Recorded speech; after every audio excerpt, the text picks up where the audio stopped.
ചെറിയ നമ്മുടെ പ്രഭാഷണ ജീവിതത്തിൽ നമുക്ക് ആവേശം തരുന്ന എത്രയോ സംഭവങ്ങൾ ബൈബിളിലുണ്ട്. കഴുതയുടെ താടിയെല്ലുകൊണ്ട് ശത്രു സംഹാരം നടത്തിയ ശിംശോനും കുടത്തിനകത്ത് പന്തമിറക്കി യുദ്ധം ജയിച്ച ഗിദെയോന്റെ ചരിത്രവും, മുതിര തിന്നുന്ന 7 കുതിരയ്ക്ക് മുൻപിൽ ഓടിക്കേറിയ ഏലിയാവിന്റെ ചരിത്രവും, ബാലശേരയുടെ 850 പ്രവാചകന്മാരുടെ കഴുത്തറുത്ത് കിദ്രോന്റെ പച്ചത്തോട് ചുവപ്പുതോടാക്കി പ്രാർത്ഥിച്ച് തീയിറക്കി ദേശത്തിന്റെ അന്ധകാരങ്ങളെ മുച്ചോട് മുടിച്ചു കളഞ്ഞ ഏലിയാവിന്റെ ചരിത്രവും, സിംഹത്തിന്റെ കുഴിയിൽ കിടന്നുറങ്ങിയ ദാനിയേലിന്റെ ചരിത്രവുമൊക്കെ നമുക്ക് ആവേശമാണ്. പക്ഷേ ഇതുപോലെ ഒരു രാത്രിയല്ല, 1000 രാത്രി ദാനിയേലിന്റെ പേരോ ഏലിയാവിന്റെ പേരോ ദാവീദിന്റെ പേരോ ശിംശോന്റെ പേരോ ഗിദെയോന്റെ പേരോ എത്ര അലറി ഞാൻ ആവർത്തിച്ചാലും പാപവും ശാപവും അവിടെയിരിക്കും. ആകാശത്തിന്റെ കീഴിൽ പാപത്തെ വിറപ്പിക്കാനും ശാപത്തിന്റെ അടിവേര് പറിക്കാനും അനുവാദമുള്ള ഒരൊറ്റ നാമമേ ഉള്ളൂ. ആ നാമം യേശുവിന്റെ നാമമാണ്. ആ കരം തട്ടി ആ നാമത്തിനൊരു ഹല്ലേലൂയ പാടിയാട്ടെ. മറ്റൊരുവനിലും രക്ഷയില്ല. നാം രക്ഷിക്കപ്പെടുവാൻ ആകാശത്തിന്റെ കീഴിൽ ഭൂമിക്ക് മുകളിൽ യേശു എന്ന നാമമല്ലാതെ വേറൊരു നാമം ഇല്ല.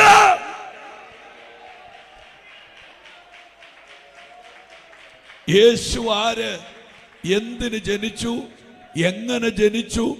എന്ത് സംസാരിച്ചു? എങ്ങനെ വളർന്നു? എവിടെ വളർന്നു? എത്ര നാൾ ശുശ്രൂഷിച്ചു? എന്താണ് ശുശ്രൂഷിച്ചത്?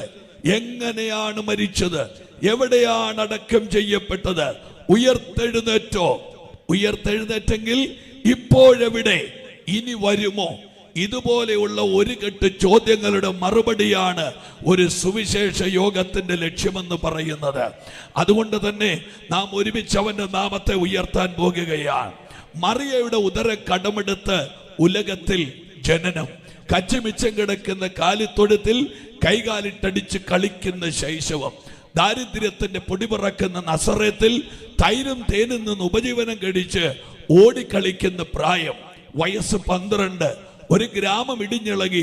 യെരുശലേം ദേവാലയത്തിൽ ആരാധനയ്ക്ക് പോകുമ്പോൾ വളർത്തപ്പനാകുന്ന യോസഫിന്റെയോ അമ്മയാകുന്ന മറിയയുടെയോ വിരലിൽ തൂങ്ങി ആലയത്തിലേക്ക് പോയി യേശുവിന്റെ ബാല്യം. അങ്ങ് ആലയത്തിന്റെ അകത്ത് ന്യായപ്രമാണത്തിന്റെ 39 പുസ്തകങ്ങൾ അരച്ചു കലക്കി ചാറ് വിഴുങ്ങിയ പൗരോഹിത്യ വൃന്ദങ്ങളോട് യേശു ന്യായപ്രമാണം പറയുമ്പോൾ യേശുവിന്റെ വയസ്സ് 12. അന്ന് യെരുശലേം പറഞ്ഞു, ഇവനെ ആരും പഠിപ്പിച്ചതല്ല, ഇവന്റെ അകത്ത് ന്യായപ്രമാണം ഉണ്ട്. അടുത്ത 18 വർഷങ്ങൾ യേശുവിനെ ആരും കാണുന്നില്ല. എൻ്റെ ഭാഷയിൽ പറഞ്ഞാൽ മുഖം ഒപ്പിയെടുക്കുന്ന ക്യാമറ കണ്ണുകൾക്കോ മഷി തുപ്പുന്ന എഴുത്തുകാരന്റെ പേനയ്ക്കോ പിടികൊടുക്കാതെയുള്ള 18 വർഷങ്ങൾ. ചരിത്രബോധമില്ലാത്ത കോമാളികൾ പറഞ്ഞു, ആ 18 വർഷത്തിൽ യേശു ഗുജറാത്തിൽ വന്നെന്ന് അർഹിക്കുന്ന അവജ്ഞ കൊടുത്ത് ആ വാദം അന്തസ്സോടെ തള്ളിക്കളയുന്നു. യേശു ഗുജറാത്തിൽ വന്നില്ല. പിന്നെ യേശു എവിടെ ഉണ്ടായിരുന്നു? ബൈബിളിൽ 2 വാക്യങ്ങൾ. ഒന്ന്, അവൻ മാതാപിതാക്കൾക്ക് കീഴ്പ്പെട്ട് ജീവിച്ചു. 2, ഇവനും തച്ചന്റെ കൊച്ചനല്ലയോ. നിങ്ങൾ എല്ലാവരും ഇവിടെ ഉണ്ടോ? ഇത് സുവിശേഷ യോഗത്തിന്റെ മുഖവര എന്ന് പറഞ്ഞൊരു വരയാണ്. നിങ്ങൾ എന്നോട് കൂടെ വന്നേ പറ്റത്തുള്ളൂ. ഹല്ലേലൂയ. ഇവനും തച്ചന്റെ കൊച്ചനല്ലയോ എന്ന ചോദ്യം ഒറ്റ വാക്കിൽ പറഞ്ഞാൽ, ആരോ കട്ടളയോ കതകോ കസേരയോ മേശയോ ഡെസ്കോ ബെഞ്ചോ വാങ്ങിക്കാൻ യോസഫിന്റെ തടിപ്പണിപ്പുരയിൽ ചെന്നപ്പോൾ വളഞ്ഞതിനോ തിരിഞ്ഞതിനോ ചിന്തേരി പിടിച്ച് യേശു അവിടെ നിൽക്കുന്നത് കണ്ടിട്ടുണ്ട്. അതുകൊണ്ടാ പറഞ്ഞത് ഇവനും തച്ചന്റെ കൊച്ചനാണെന്ന്. ആമേൻ. വയസ്സ് 30. യേശു നടന്നത് കിലോമീറ്ററുകളാണ്. എല്ലാവരും എന്നെ ശ്രദ്ധിക്കണേ ദയവായി. കിലോമീറ്ററുകൾ നടക്കുകയാണ്. എങ്ങോട്ടാ നടക്കുന്നതെന്ന് അറിയാമോ? 10,000 അടി പൊക്കമുള്ള യഹൂദന്റെ സ്വയാഹങ്കാരമായ ലെബനൻ പർവ്വതത്തിന്റെ ഉച്ചിപ്പെടുത്ത് കാട്ടാറ് പോലെ കലിതുള്ളി വരുന്ന ഒരു തോടുണ്ട് പലസ്തീൻ നാടിൽ. ആ തോടിന് ബൈബിളിൽ ഒത്തിരി ഓമന പേരുകളുണ്ട്. അതിലൊരു പേരാണ് മരണയോർദാൻ എന്ന്. യോർദാൻ കാട്ടാറ് പോലെ കലിതുള്ളി വരുമ്പോൾ യേശു നടന്നു ചെല്ലുകയാ യോർദാന്റെ തീരത്തേക്ക്. യേശു നടന്നു ചെല്ലുമ്പോൾ കഠിന വാക്ക് പറയുന്ന, കടുത്ത ഭാഷ സംസാരിക്കുന്ന, കടുത്ത നെറ്റിത്തടമുള്ള, കട്ടിപ്പുരികമുള്ള, ക്രാരവ ശബ്ദമുള്ള ഒരു മനുഷ്യൻ യോർദാന്റെ തീരത്തു നിന്ന് കൂസലില്ലാതെ ഒരു ഇരട്ടച്ചങ്കൻ നിന്ന് പ്രസംഗിക്കുകയാ. പ്രസംഗ വിഷയം 4 കാര്യം. 1, സർപ്പസന്തതിയെ, വരുവാനുള്ള കോപത്തിൽ നിന്ന് നിങ്ങൾ ഒഴിഞ്ഞു പോകുക.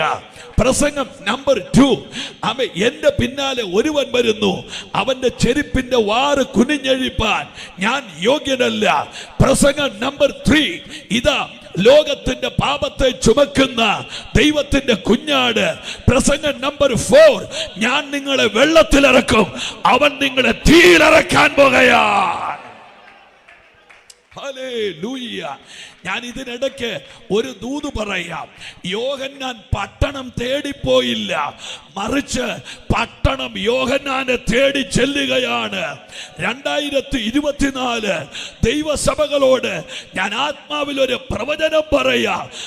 ഭരണകൂടം എതിരെ തിരിഞ്ഞാലും, പൈശാചിക കുടിയിരിപ്പുകൾ ദൈവസഭയ്ക്കെതിരെ കലിതുള്ളി ഇളകിയാലും, 2024 പട്ടണങ്ങൾ സഭകളെ അന്വേഷിക്കാൻ പോകുകയാണ്. പട്ടണങ്ങൾ അഭിഷേകമുള്ളവരെ അന്വേഷിക്കാൻ. ആ കരമടിച്ചൊന്ന് കർത്താവിനെ സ്തുതിച്ചാട്ടെ. Hallelujah, hallelujah. ആമേൻ. അങ്ങ് ഡൽഹിയിൽ അങ്ങ് പാർലമെന്റിൽ ഇരിക്കുന്ന മോദി സാറിന് ഇന്ത്യ മഹാരാജ്യത്തെ പണിയാൻ പറ്റുമായിരിക്കാം, ദരിദ്രർക്ക് ആഹാരം കൊടുക്കാൻ പറ്റുമായിരിക്കാം. തിരുവനന്തപുരത്തിരുന്ന് നമ്മെ ഭരിക്കുന്ന പിണറായി സാറിന് ഇവിടെ പാലം പണിയാം, ഇവിടെ കെട്ടിടമുണ്ടാക്കാം, ഇവിടെ ഉദ്ധാരണ പ്രവർത്തനങ്ങൾ ചെയ്യാം, ഇവിടെ ആശുപത്രി ഉണ്ടാക്കാം. എന്നാൽ പാപത്തെ പറിച്ചെറിയാൻ എന്റെ യേശുവിനല്ലാതെ, ശാപത്തെ ഉടച്ചെറിയാൻ എന്റെ യേശുവിനല്ലാതെ, പട്ടാഴിയെ കേറി മൂടിയ ശാപങ്ങൾ, തലമുറകളെ വാരി തറയിലടിക്കുന്ന ശാപങ്ങൾ, ഈ യോഗം വെറുതെ വെച്ചതല്ല, അതിനെ വാരി തറയിലടിക്കാൻ യേശു ഇന്ന് രാത്രി ഇവിടെ വന്നിട്ടുണ്ട്. ഹല്ലേലൂയ.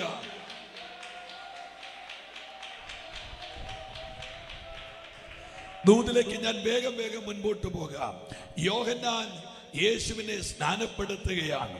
യേശു വെള്ളത്തിൽ നിന്ന് മുങ്ങി നനഞ്ഞ മുടിയോടെ, നനഞ്ഞ തുണിയോടെ വെള്ളത്തിൽ നിന്ന് പൊങ്ങി വരുമ്പോൾ ആകാശത്തിന്റെ ദിഗന്ധങ്ങളെ ഭേദിച്ച് ഒരു ശബ്ദം കേൾക്കാം, ഇവൻ എന്റെ പ്രിയ പുത്രൻ. ഒന്നുകൂടെ ഞാൻ പറയാം, ഇവൻ എന്റെ പ്രിയ പുത്രൻ. ഞാൻ അവിടെ ഒരു ദൂതൊന്ന് പറഞ്ഞ് മുൻപോട്ട് പോകാം.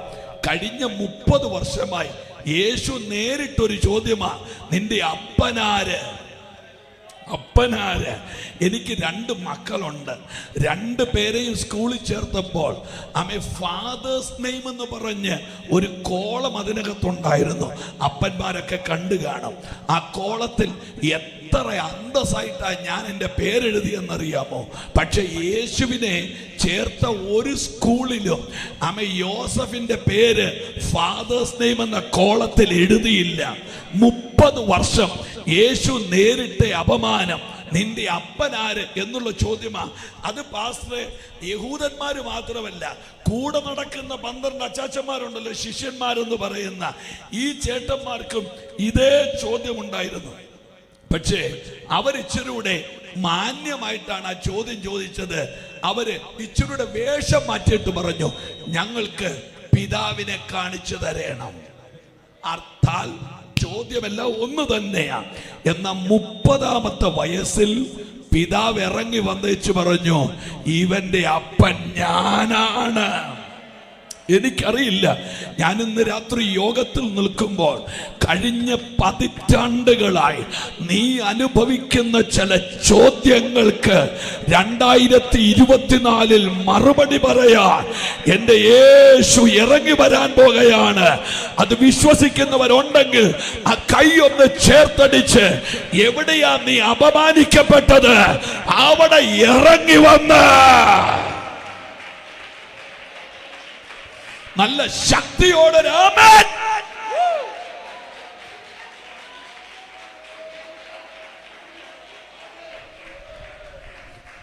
ആമേൻ. ഇനി ഇച്ചിരി ഗൗരവമായിട്ട് നിങ്ങൾ എന്നെ കേട്ടിരിക്കണം. യേശു സ്നാനപ്പെട്ടു, വെള്ളത്തിൽ നിന്ന് കയറി 40 ദിവസം ഉപവാസത്തോടെ സമയങ്ങൾ വേർതിരിച്ചു. ഉപവാസം കഴിഞ്ഞ് അനന്തരം യേശുവിന് വിശക്കുന്നു. സാത്താൻ യേശുവിന്റെ അടുക്കൽ ചെല്ലുകയാ. എന്നെ കേട്ടിരിക്കുന്ന ഒരു മാത്രം ഒരു ഹല്ലേലൂയ പറഞ്ഞാട്ടെ. സാത്താൻ യേശുവിനോട് ചോദിച്ച ഒന്നാമത്തെ ചോദ്യം, 1 നിനക്ക് വിശക്കുന്നില്ലേ? 2 നിനക്ക് ജീവിച്ചിരിക്കണ്ടേ? ഒന്നൂടെ, 1 നിനക്ക് വിശക്കുന്നില്ലേ? 2 നിനക്ക് ജീവിച്ചിരിക്കണ്ടേ? 12 ശിഷ്യന്മാർ ചോദിക്കാത്ത ചോദ്യം. ഉയർപ്പിച്ച ലാസർ ചോദിക്കാത്ത ചോദ്യം. വിധവയുടെ മകനും യായിറോസിന്റെ മകളും ചോദിക്കാത്ത ചോദ്യം. നിലത്തു തുപ്പി ചേറുകൊടച്ച് കണ്ണുണ്ടാക്കി കൊടുത്ത കാഴ്ച കിട്ടിയ പഴയ കണ്ണുപൊട്ടൻ ചോദിക്കാത്ത ചോദ്യം. സാത്താൻ ചോദിക്കുക, നിനക്ക് വിശക്കുന്നില്ലേ? നിനക്ക് ജീവിക്കണ്ടേ? ഒരുപക്ഷെ ഈ ചോദ്യം ചില ഭർത്താക്കന്മാർ ഭാര്യമാരോട് ചോദിച്ചിരുന്നെങ്കിൽ അവരുടെ കുടുംബം തകരത്തില്ലായിരുന്നു. ഒരുപക്ഷെ ഈ ചോദ്യം ചില ഭർത്താക്കന്മാർ ഭാര്യമാരോട് ചോദിച്ചിരുന്നെങ്കിൽ ഈ കുടുംബം തകരുകയില്ലായിരുന്നു. എത്രയോ കുടുംബങ്ങൾ തകരാനുള്ള കാരണം എന്താ? ഒരാളുടെ ഭാരം മറ്റൊരാൾ മനസ്സിലാക്കത്തില്ല. നിങ്ങൾ നോക്ക്. എന്നാൽ സാത്താൻ ഇവിടെ ഒരു കൊലച്ചതി. നിനക്ക് വിശക്കുന്നില്ലേ? നിനക്ക് വിശക്കുന്നില്ലേ? നിനക്ക് ആഹാരം കഴിക്കണ്ടേ? യേശു സാത്താനോട് പറഞ്ഞ മറുപടി എന്നറിയാമോ? സാത്താനെ കേൾക്കണേ, സാത്താനെ, ഇത് ആഹാരം തിന്ന് ഉദരം നിറയ്ക്കുന്ന തലമുറയല്ല, ഇത് വചനം കേട്ട് നിത്യതയിലേക്ക് പോകുന്ന തലമുറയാണ്. എത്ര പേരാ കരമുയർത്തി ആമേൻ പറയുന്നുണ്ട്? നിങ്ങൾ സ്തോത്രം പറഞ്ഞാലും ഇല്ലെങ്കിലും പുതിയ നിയമ ദൈവസഭയെ ദൈവ ഭൂമിയിലാക്കിയത് വയറ് നിറയ്ക്കാനല്ല, കെട്ടിടം വെക്കാനല്ല, വണ്ടി മേടിക്കാനല്ല, റബ്ബർ തോട്ടം വാങ്ങിക്കാനല്ല. പുതിയ നിയമ ദൈവസഭയുടെ ലക്ഷ്യം നിത്യതയാ.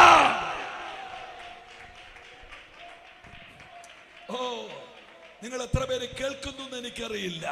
അപ്പോൾ നോർമലി നിങ്ങൾക്കൊരു ചോദ്യം ചോദിക്കാം.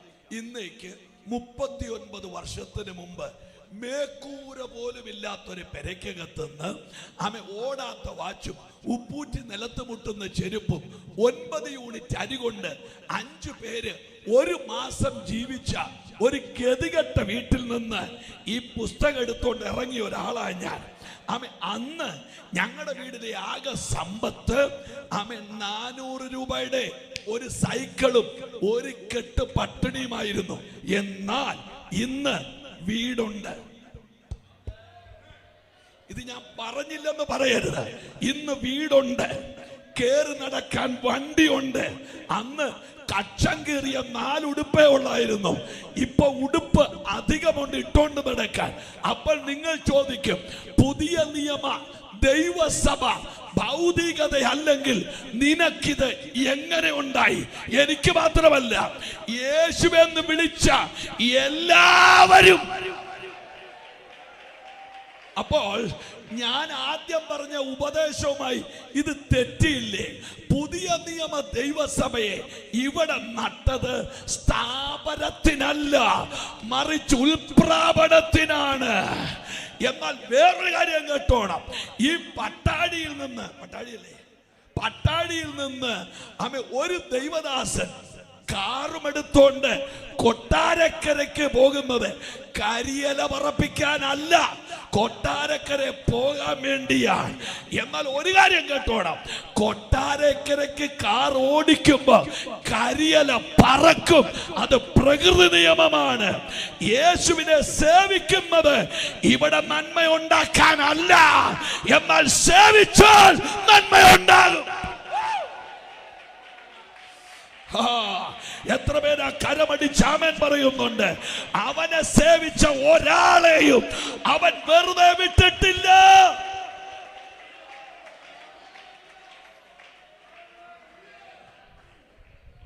അവൻ ആർക്കും ഹല്ലേലൂയ നമ്മൾ ഈ ഒരു ഉപദേശം പറയുമ്പോൾ തിരിച്ചു മറ്റുള്ളവർ ചോദിക്കുകയല്ലേ, അപ്പൊ നീ എവിടുന്നാ വീടുണ്ടാക്കിയത്? എന്റെ പൊന്നു പ്രിയപ്പെട്ടവര്, ഈ നാമത്തെ സേവിച്ചാൽ വീടുണ്ടാകും. ഒരു നല്ല ഹല്ലേലൂയ പറ. അർഹിക്കാത്ത നന്മകൾ എനിക്ക്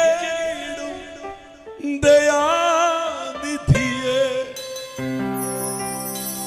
അർഹിക്കാത്ത നന്മകൾ എനിക്ക് ദയാനിധിയെ, യാചിക്കാത്ത നന്മകൾ പോലും നീ എനിക്ക് സ്തുതി. നന്ദിയോടെ ഞാൻ സ്തുതി പാടിടും എന്റെ യേശുനാഥ. പഠിക്കേ പഠിക്കേ പഠിക്കേ. എനിക്കാ നീ ചെയ്തോരോ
എന്റെ പൊന്നു പ്രിയപ്പെട്ടവരെ, ഞാൻ ഈ ആദ്യം പറഞ്ഞ ആശയം അത്രയും കൊണ്ട് വെട്ടി എങ്ങും കൊണ്ടിടരുത്.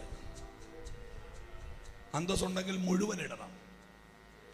കാര്യം ഞാൻ തുടക്കം ഒടുക്കവും പറയേണ്ട കാര്യങ്ങൾ പറഞ്ഞിട്ടുണ്ട്. കർത്താവിനെ സേവിച്ചാൽ നന്മയുണ്ട്. ആർക്കാ ഭാഷ നന്മയുണ്ടാകാത്തത്? അവൻ്റെ മനഃപൂർവ്വം ഉണ്ടായിരിക്കുന്നു. ആർക്കാ നന്മയുണ്ടാകാത്തത്? ഞാൻ പുസ്തകത്തിൽ നിന്ന് ഒരു ഭാഗം പറയുമ്പോൾ നിങ്ങൾക്കത് മനസ്സിലാവും. സമയം പോകരുതേ എന്ന് പ്രാർത്ഥിക്കാം. ഒരു എതിരെയുള്ള ഗ്രാമത്തിലേക്ക് ചെല്ലുക, കെട്ടിയിട്ടിരിക്കുന്ന ഒരു കഴുതയെയും അതിൻ്റെ കുട്ടിയെയും കാണും. അപ്പം അതൊക്കെ ചർച്ചിലെ മീറ്റിംഗ് ആയിരുന്നെങ്കിൽ കുറച്ചുകൂടെ വിശാലമായിട്ട് പറയാമായിരുന്നു. അവിടെ തള്ളക്കഴുതനെ കെട്ടിയിട്ടുള്ളൂ, പിള്ളക്കഴുതനെ കെട്ടിയിട്ടില്ല. അതിൻ്റെ അർത്ഥം എന്നാണെന്നറിയോ? മാതാപിതാക്കളെ ബന്ധിച്ചാൽ മതി, തലമുറകൾ എങ്ങും പോവുകയല്ല, അതവിടെ കടന്നോളൂ.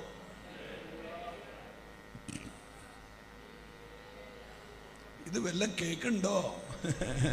അപ്പോൾ ഈ ശിഷ്യന്മാർ അവിടെ ചെന്ന് ഈ കഴുതയെ അഴിക്കാൻ പോകും. അപ്പോൾ ഈ കെട്ടപ്പെട്ട കഴുതയുടെ ഏറ്റവും വലിയ പ്രശ്നം എന്താണെന്നറിയോ? ഒരു ഏരിയയുടെ അപ്പുറത്തോട്ട് പോകാൻ പറ്റുകയില്ല. ഈ ചിലരൊക്കെ പറയുന്നത് എനിക്ക് ബന്ധനയില്ലെന്ന് പറഞ്ഞാൽ ഈ യോഗത്തിന് വന്നിരിക്കുന്നത്. പക്ഷേ ഇത് 77 നട്ടപ്പോഴും 2024 പറിച്ചപ്പോഴും ഒരു കൊട്ടയാണ്. നിനക്ക് ഭയങ്കര ബന്ധനമാണ് കേട്ടോ. നമ്മൾ ഈ കഴുത്തെ കയറില്ലാത്തോണ്ട് അതുകൊണ്ടായിരിക്കും. ഹല്ലേലൂയ.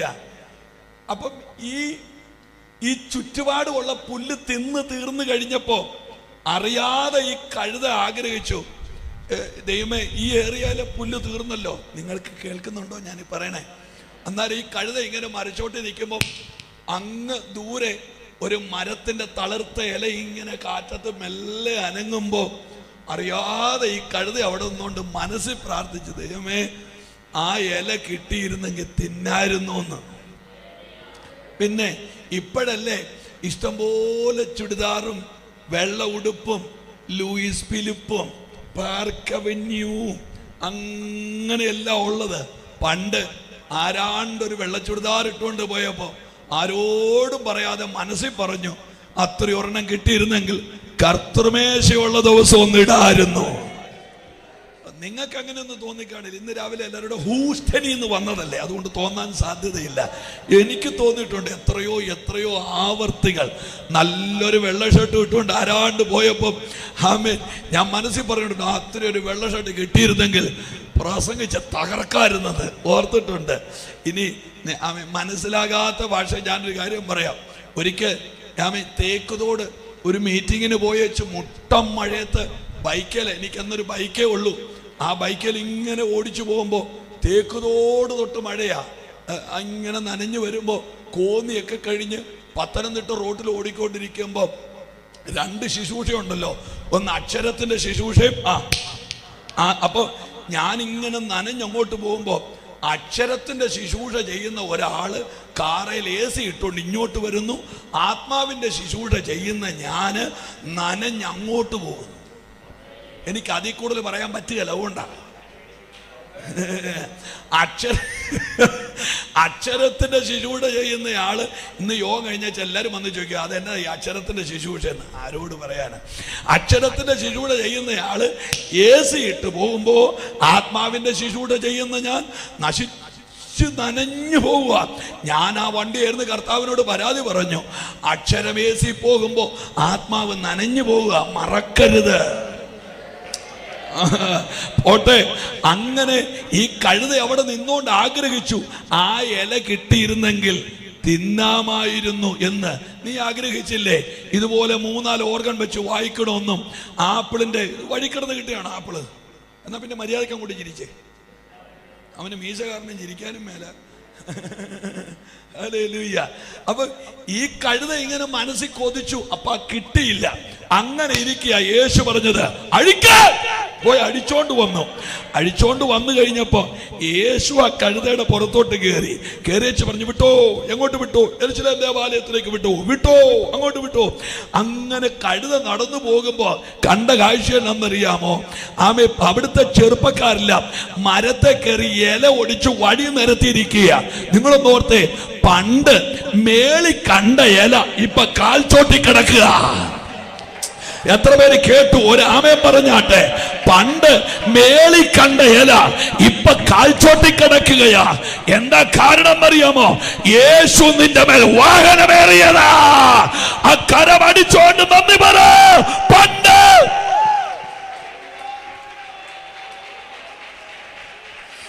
ഹല്ലേലൂയ.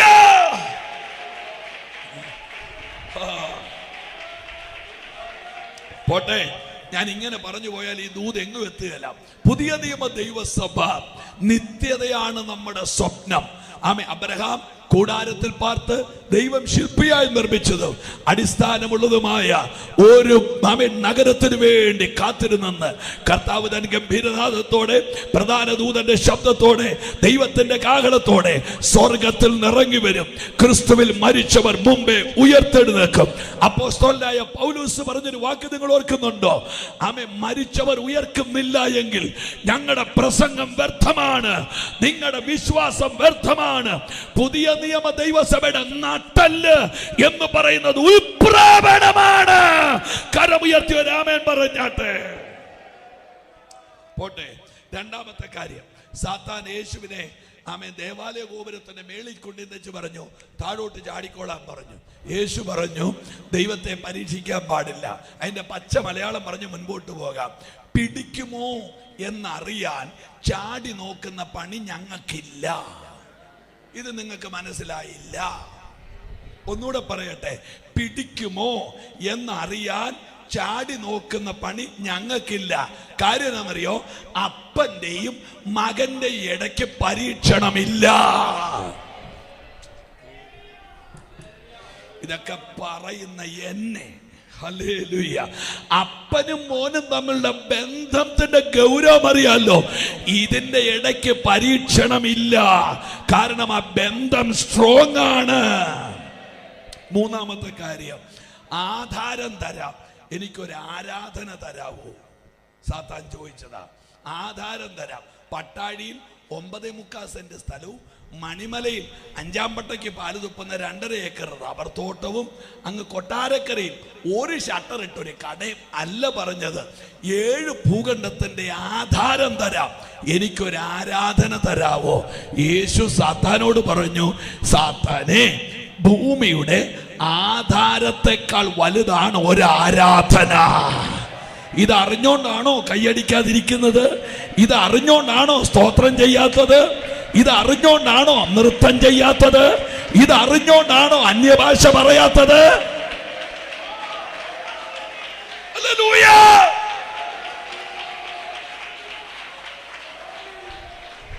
ഞാന് ഒരു വാക്കൂടെ പറയാം. ഈ ആവേശം കൊള്ളുന്ന കൈയടിക്കുന്ന ദൂതുകളിൽ മുട്ടി നിൽക്കാതെ എൻ്റെ ലക്ഷ്യങ്ങളിലേക്ക് ഞാൻ പെട്ടെന്ന് പോകുകയാണ്. യേശു കർത്താവ് സാത്താനെ പരീക്ഷകളിൽ സാത്താന്റെ കൊമ്പൊടിച്ച് യേശു മുന്നേറുന്നു. 36 അത്ഭുതങ്ങളാണ് യേശു ചെയ്തത്. ഒന്നുകൂടെ പറയുന്നു, ശ്രദ്ധിച്ചു കേൾക്കണേ. 36 അത്ഭുതങ്ങൾ. 3 മരിച്ചവരെ ഉയർപ്പിക്കുന്നു. 1 യായിറോസിന്റെ മകളെ വീട്ടിൽ വെച്ച്, നൈനിലെ വിധവയുടെ മകനെ റോട്ടിൽ വെച്ച്, ലാസറിനെ വീട്ടിലുമല്ല റോട്ടിലുമല്ല കല്ലറയ്ക്കകത്തുനിന്ന് കർത്താവ് ഉയർപ്പിക്കുകയാണ്. പട്ടാഴിയോട് ഞാനൊരു ദൂത് പറയാം, വീട്ടിൽ നഷ്ടപ്പെട്ടാൽ വീട്ടിൽ വന്ന് തിരിച്ചു തരും. റോട്ടിൽ നഷ്ടപ്പെട്ടാൽ റോട്ടിൽ വന്ന് തിരിച്ചു തരും. അല്ല, കൈവിട്ടു പോയത് കല്ലറയിലാണോ, അവിടെ വന്ന് തിരിച്ചു തരാൻ എന്റെ യേശു ശക്തനാണ്. ഞാൻ ഒരു വാക്ക് കയറ്റി പറയാം, അവൻ മൂടാൻ വന്നതല്ല, അവൻ ഉയർപ്പിക്കാൻ വന്നതാണ്. കരമുയർത്തി ഹല്ലേലൂയ പറയാമോ? അവൻ മൂടാൻ വന്നതല്ല, ഉയർപ്പിക്കാൻ. ഹല്ലേലൂയ. ഞാന് സഭാചാർജിലായിട്ട് ഇതിപ്പോ 28ാമത്തെ വർഷമാണ്. ആമേൻ. ഇപ്പൊ ഇരിക്കുന്നത് 7ാമത്തെ സഭ. ഒത്തിരി ശവടക്ക ശുശ്രൂഷകൾ പലയിടങ്ങളിലായിട്ട് ചെയ്തിട്ടുണ്ട്. ഇതേ ഇരിക്കുന്ന ദൈവദാസന്മാര് കണ്ടാൽ ഒന്നും തോന്നുകയില്ലെങ്കിലും എത്ര പേരെ അടക്കിയിട്ടുണ്ടാകും അല്ലേ? ആമേൻ. വീട്ടിൽ വെച്ച് പാട്ടും പ്രാർത്ഥനയും അനുശോചന പ്രസംഗവും പ്രത്യാശ പാട്ടുകളും ഒക്കെ പാടി സെമിത്തേരിയുടെ വാതിക്കല് കൊണ്ടിങ്ങനെ വെച്ചേച്ച് ഈ ദ്രവത്വമുള്ളത് അദ്രവത്വത്തെ, മർത്യമായത് അമർത്യതയെ, മരണം നീങ്ങി ജയം വന്നിരിക്കുന്നത്, ഹേ മരണമേ നിൻ ജയം ഇവിടെ, പാതാളമേ നിൻ വിഷോളവിടെ, ഈ വാക്യമൊക്കെ വായിച്ച് പ്രത്യാശയുടെ പാട്ടൊക്കെ പാടി വെച്ച് വേണ്ടപ്പെട്ടവർ വന്ന് മുഖം മൂടാൻ പറഞ്ഞേച്ച് ഒരുപിടി മണ്ണ് താഴെന്ന് വാരിയിട്ട് പിന്നെ പറയുന്ന വാക്കോർക്കൊണ്ടു, നീയോ സഹോദരാ പോയി വിശ്രമിച്ചു കൊള്ളുക, കാലാവസാനത്തിൽ നിന്നെ ഓഹരി പ്രാപിപ്പാൻ നീ എഴുന്നേറ്റ് വരിക. ഇവിടെയുള്ള എല്ലാ ദൈവദാസന്മാരും പെട്ടിപ്പുറത്ത് മണ്ണിട്ടവരാ. എന്നാ പെട്ടിപ്പുറത്ത് മണ്ണിടാത്ത ഒരൊറ്റ നേതാവുണ്ട്, അത് ഞാൻ ഉയർത്തുന്ന യേശുവാണ്. കാര്യം, യേശു പോയ മരണ വീട്ടിൽ നടന്നത് അടക്കമല്ല, ഉയർപ്പാണ്. അവൻ അടക്കാൻ വന്നതല്ല, അവൻ ഉയർപ്പിക്കാൻ വന്നതാണ്. വിട്ടേര്. 3 കുരുടന്മാർക്ക് കാഴ്ച. യേശു കണ്ട കുരുടൻ, യേശുവിനെ കണ്ട കുരുടൻ, കൊണ്ട് കാണിച്ച കുരുടൻ. നിലത്തു തുപ്പി ചേറുണ്ടാക്കി ചേറുവാരി കണ്ണിൽ പുരട്ടി ആൾക്കൂട്ടത്തിന്റെ ഇടയിലൂടെ 4 കുന്നിനെ തഴുകി വരുന്ന ശീലോഹാങ്കുളത്തിലെ തണുത്ത വെള്ളം തട്ടി മുഖത്തോട്ടൊഴിച്ചപ്പോ മണ്ണ് ചാടിക്കേറി കണ്ണാകുന്നത് പലസ്തീൻ നാട് മുഴുവൻ കണ്ടതാ. യേശുവിന്റെ ശുശ്രൂഷയിൽ ഞാൻ കണ്ട 3 കാര്യങ്ങൾ എന്നെ ശ്രദ്ധിക്കുന്നുണ്ടോ? 1, ആരും തൊടാത്തവരെ യേശു തൊടും. ആമേൻ. സ്വന്തമായിട്ട് കയ്യിലില്ലെങ്കിൽ വായ്പയെങ്കിലും മേടിച്ചു പറ. ആരും തൊടാത്തവരെ യേശു തൊടും.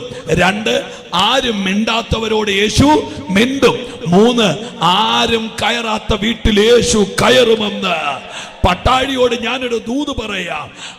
അവഗണിക്കപ്പെട്ടവരെ പരിഗണിക്കുന്ന ഒരു ദൈവമുണ്ട്.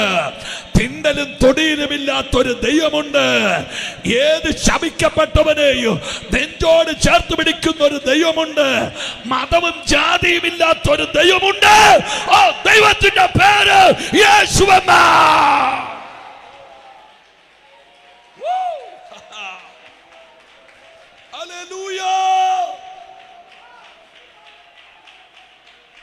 കഠിന വേദനയോടെ അലറിക്കരഞ്ഞുകൊണ്ട് കുഞ്ഞിന് ജന്മം കൊടുത്ത സ്വന്തം അമ്മ പോലും അരിച്ചുകുത്തി പ്രാകിയ മക്കളെ നെഞ്ചോട് ചേർത്ത് പിടിക്കാൻ കഴിവുള്ള ഒരു ദൈവമുണ്ട്. അവൻ സമ്പന്നന്മാരെ തിരക്കിയല്ല, അവൻ ദരിദ്രന്മാരെ തേടിയാണ് വന്നത്. അവൻ പാപികളെ തേടിയാണ് വന്നത്. എത്ര പേർ ആമേൻ പറയൂ? ഇന്ന് രാത്രി അവൻ മാനവ കുലത്തെ ചേർത്ത് പിടിക്കുന്ന ഒരു ദൈവം. ഞാന് സമയം എന്നെ വിരട്ടുന്നുണ്ട്. ഞാനൊരു 5 മിനിറ്റ് എൻ്റെ സാക്ഷി ഒന്ന് പറയാം. 39 വർഷത്തിന് മുമ്പ് എൻ്റെ വീടിൻ്റെ തിണ്ണയിൽ ഞാനും എൻ്റെ വല്യപ്പനും അപ്പനും കൂടെ സന്ധ്യാനാമ ജപത്തിന് വേണ്ടി ഇരിക്കുമ്പോൾ രാത്രി 7:30 വീടിൻ്റെ മുറ്റത്ത് വെച്ച് എൻ്റെ അപ്പനെ ഒരു അണലിപ്പാമ്പ് കൊത്തി. പാമ്പിന്റെ കടിയേറ്റ് ഒരലർച്ചയോടെ എൻ്റെ അപ്പൻ വീടിൻ്റെ മുറ്റത്ത് വീണു. ആമേ. സന്ധ്യാസമയത്ത് മകനെ പാമ്പ് കടിക്കുന്നത് കണ്ട് സന്ധ്യാസമയത്തെ വിഷദംശനം മരണകാരണമാണെന്ന് പറഞ്ഞ് എൻ്റെ വല്യപ്പൻ വിളക്കെടുത്ത് നെഞ്ചിലിടിച്ച് വീടിൻ്റെ തിണ്ണയിൽ ബോധം കെട്ട് വീഴുകയാ. ദുരന്തങ്ങൾ, രംഗബോധമില്ലാത്ത കോമാളിയ. അടുപ്പത്ത് കഞ്ഞി വെട്ടിത്തിളയ്ക്കുന്നുണ്ട്, പക്ഷെ വെച്ച കഞ്ഞി കുടിപ്പിക്കാത്ത ശാപങ്ങളുണ്ട്. അപ്പൻ വീടിൻ്റെ മുറ്റത്ത്, വല്യപ്പൻ വീടിൻ്റെ തിണ്ണയിൽ കിടക്കുന്നു. ഇന്ന് രാത്രി ഞാൻ ഈ ദേശത്തോടൊരു ദൂത് പറയാം. വെച്ച കഞ്ഞി കുടിപ്പിക്കാത്ത ശാപം പട്ടാഴിയിലുണ്ടെങ്കിൽ അതിനെ അഴിക്കാൻ കഴിവുള്ള ഒരു കർത്താവ് ഇന്ന് രാത്രി ഇവിടെ വന്നിട്ടുണ്ട്. ദൈവദാസന്മാരെ, നല്ല മതില് കെട്ടി, നല്ല ഗേറ്റ് ഉണ്ടാക്കി, നല്ല വീടുണ്ടാക്കി, പക്ഷെ വീടിനകത്ത് സ്വസ്ഥതയില്ലാതെ കഴിയുന്ന ഒത്തിരി കുടുംബങ്ങൾ ഇവിടെ ഉണ്ട്. പുറംപല്ല് കാട്ടി ചിരിച്ച് വേദന വിഴുങ്ങുന്ന അനേക കുടുംബങ്ങൾ. പക്ഷെ എനിക്കറിയില്ല, ഈ യോഗം വെറുതെ വെച്ചതല്ല. യേശു ഇന്ന് രാത്രി ഇവിടെ ഇറങ്ങിയിട്ടുണ്ട്. അവൻ ചില വീടുകളെ അഴിക്കുന്ന, ശാപത്തെ അഴിക്കാൻ.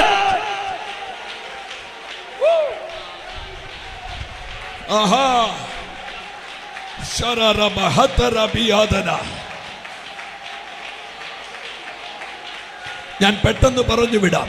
എൻ്റെ അപ്പനെ കോട്ടയം കാരിത്താസിൽ, എൻ്റെ വല്യപ്പനെ കോട്ടയം മെഡിക്കൽ കോളേജിൽ അഡ്മിറ്റ് ചെയ്തു. പാമ്പ് കടിച്ചത് എൻ്റെ അപ്പനെയാ. ആദ്യം മരിച്ചത് എൻ്റെ വല്യപ്പൻ. കോട്ടയം മെഡിക്കൽ കോളേജിന്റെ ICU യൂണിറ്റില് അരണ്ട തണുപ്പത്ത് 5-ാം ദിവസം എൻ്റെ വല്യപ്പന്റെ കണ്ണ് തിരുമി അടച്ചു, താടി വട്ടം കെട്ടി, പട്ടിനകത്ത് പൊതിഞ്ഞ് കെട്ടിപ്പൊക്കിയ പന്തലിൽ ശരീരം വെച്ചു. അനുശോചന പ്രവാഹം. വീടിന്റെ തെക്ക് ഭാഗത്ത് പച്ചമാവിന്റെ വിറക് വെട്ടിപ്പൂളി അടുക്കി ആ ശരീരം ചിതക്കി കൊടുത്തു. ആളിക്കത്തുന്ന വിറകിന്റെ അഗ്നി ആ ശരീരത്തെ ചാമ്പലാക്കി. പക്ഷേ നിങ്ങൾ കേൾക്കുക, വല്യപ്പന്റെ ചിത ഉണങ്ങുന്നതിന് മുമ്പ് കോട്ടയം കാരിത്താസ് ആശുപത്രി എൻ്റെ അപ്പനെ ഉപേക്ഷിച്ചു. 5 തവണ രക്തം മാറിയിട്ടും ശരീരത്തിലെ വിഷം മാറാത്തവനായി എൻ്റെ അപ്പനെ വീട്ടിലേക്ക് കൊണ്ടുവരികയാ. ഉച്ചം നെറുക മുതൽ ഉള്ളംകാല് വരെ പഴുത്തു പുഴുത്ത് നാസാരന്ധനങ്ങൾ തുളച്ചു കയറുന്ന കഠോരമായ ദുർഗന്ധത്തിന് അടിമയായി. എനിക്കിന്നൊരു കാര്യം പറയാം. യേശു ഒരുത്തനെ തൊട്ടാൽ അവനെ ആശുപത്രി നേരെയാക്കുകയില്ല, അവനെ നേരെയാക്കാൻ യേശുവിനെ പറ്റത്തുള്ളൂ. ഇന്ന് രാത്രിയിൽ എടുത്ത തീരുമാനങ്ങളിലേക്ക് തിരിച്ചു വാ. ഒരൊറ്റ മെഡിസിൻ പോലും ഇല്ലാതെ നിന്നെ സൗഖ്യമാക്കാൻ എന്റെ യേശുവിന്. ഒന്ന് കൈ അടിച്ച് ആമേൻ പറയാമെങ്കിൽ പറ.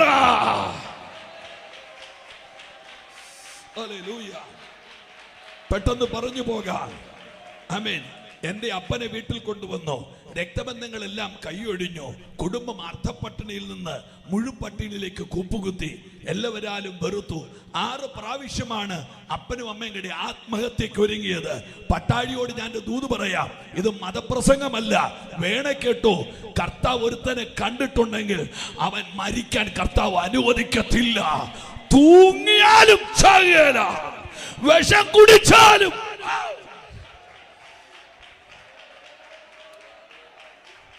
ഹല്ലേലൂയ. അങ്ങനെ വീട്ടിൽ കൊണ്ടുവന്നു. 6 മാസം പുഴുത്ത് കിടന്ന എൻ്റെ അപ്പനെ 2 ദൈവമക്കൾ വന്ന് പ്രാർത്ഥനയ്ക്ക് വിളിച്ചു. നിങ്ങളൊന്ന് ഓർത്തു നോക്കിക്കേ, പ്രാർത്ഥിക്കുന്നവരെ പാട്ട കൊട്ടി തെറി വിളിച്ച ഞങ്ങളുടെ നാട്ടിലെ ഒന്നാന്തരം ഒരു മനുഷ്യനായിരുന്നു എൻ്റെ അപ്പൻ. നിങ്ങൾക്ക് മനസ്സിലായി കാണുമായിരിക്കും. പക്ഷേ പുഴുത്ത് കിടന്ന എൻ്റെ അപ്പനെ അവരെടുത്തോണ്ട് പ്രാർത്ഥനയ്ക്ക് പോയി. അങ്ങോട്ട് എടുത്തോണ്ട് പോയവൻ ഇങ്ങോട്ട് കർത്താവ് തൊട്ട് സൗഖ്യമായി വന്നു. ഒരാമൻ പറ. ഇന്ന് എൻ്റെ വീട്ടിൽ ഉപദേശിമാർ 5 എണ്ണമാ ഉള്ളത്. 5 എണ്ണം. ഞങ്ങൾ 5 പേർ യേശുവിനെ ഉയർത്തുകയാണ്. മറ്റൊരുവനിലും രക്ഷയില്ല. പട്ടാഴിയിൽ വാഴുന്ന ദുരാത്മ ശക്തികൾ കേൾക്ക്, ഉറക്കെ വിളിച്ചു പറ, മറ്റൊരുവനിലും രക്ഷയില്ല. ആരാധിക്കാമെങ്കിൽ ആരാധിക്ക്. ശാപങ്ങൾ അഴിയട്ടെ, രോഗശക്തികൾ അഴിയട്ടെ.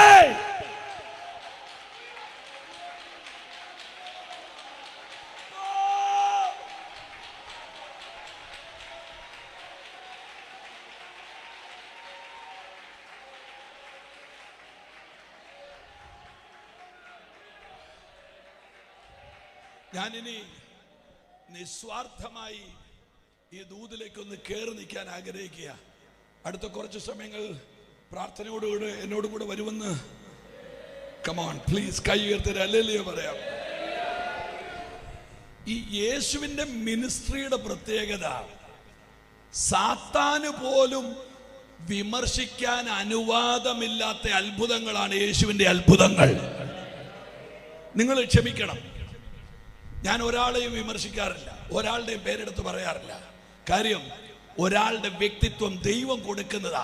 അതേ തോണ്ടാൻ ഒരവനും ദൈവം അവകാശം കൊടുത്തിട്ടില്ല. അത് ഭിക്ഷക്കാരനാണെങ്കിലും രാജാവാണെങ്കിലും തുടരുത്. അത് നിന്റെ ജോലി അല്ല. ആമേൻ. നിങ്ങൾ ശ്രദ്ധിച്ചു കേട്ടോളൂ. യേശു കർത്താവിന്റെ ഇത്രയും അത്ഭുതങ്ങൾ ഇത്രയും ശക്തമായിട്ട് നടക്കുക. ആമേൻ. യേശുവിന്റെ അത്ഭുതങ്ങൾ വിമർശനങ്ങൾക്ക് മേളിലാണ്. നമുക്ക് പറ്റിയൊരു അബദ്ധം എന്നറിയോ? എന്നിലൂടെ രോഗശാന്തി ശുശ്രൂഷ വെളിപ്പെട്ടില്ല എങ്കിൽ, കേൾക്കുന്നുണ്ടോ? എന്നിലൂടെ രോഗശാന്തി ശുശ്രൂഷ വെളിപ്പെട്ടില്ല എങ്കിൽ രോഗശാന്തി ശുശ്രൂഷ ചെയ്യുന്നവരെല്ലാം കള്ളന്മാരാന്ന് ഞാൻ പറഞ്ഞുകൊണ്ടിരിക്കും. ആമേൻ. വരികയല്ല, എന്നാലും കുഴപ്പമില്ല, വരുന്നത് വന്നാൽ മതി. എന്നിലൂടെ വെളിപ്പെടാത്തതൊന്നും ഞാൻ അംഗീകരിക്കുകയില്ല. ഹല്ലേലൂയ. ഞാനൊരു തെളിവ് പറയാം. ഒരു കണ്ണ് പൊട്ടൻ വടിയിൽ ഇരുന്നോണ്ട് ചോദിക്കുക, വലിയ ഒച്ച കേട്ടപ്പോ, ഇതെന്ത്? ഒരു ചോദ്യമാണ്, ഇതെന്ത്? പുള്ളിക്ക് കാണാൻ പറ്റണില്ല. അന്നേരം കൂടെ നടന്ന ഒരാൾ പരിചയപ്പെടുത്തിയേക്കണോ, നസറയനായ യേശു പോകുന്നു. ഇനി അതിന്റെ താഴെ വേറൊരു വാക്യമുണ്ട്, നസറേത്തിൽ നിന്ന് വല്ല നന്മയും വരുമോ? നസറേത്തിൽ നിന്ന് വല്ല നന്മയും വരുമോ എന്ന് പറഞ്ഞാൽ ഒരു അഴുക്ക് അഡ്രസ്സാണ് യേശുവിന് കൊടുക്കുന്നത്. നമ്മൾ പറയത്തില്ലേ ടെക്സാസിൽ നിന്ന് മാത്തിച്ചാൻ വന്നിട്ടുണ്ടെന്ന്? എന്നാ നിങ്ങൾ എവിടെയെങ്കിലും കേട്ടിട്ടുണ്ടോ പട്ടാഴി നവറാച്ചാൻ വന്നിട്ടുണ്ടെന്ന് പറയുന്നത്?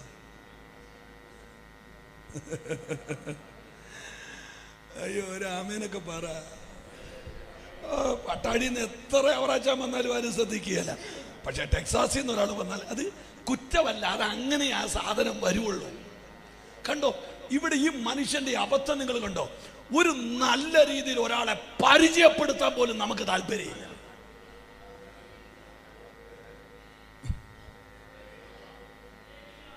ഹല്ലേലൂയ.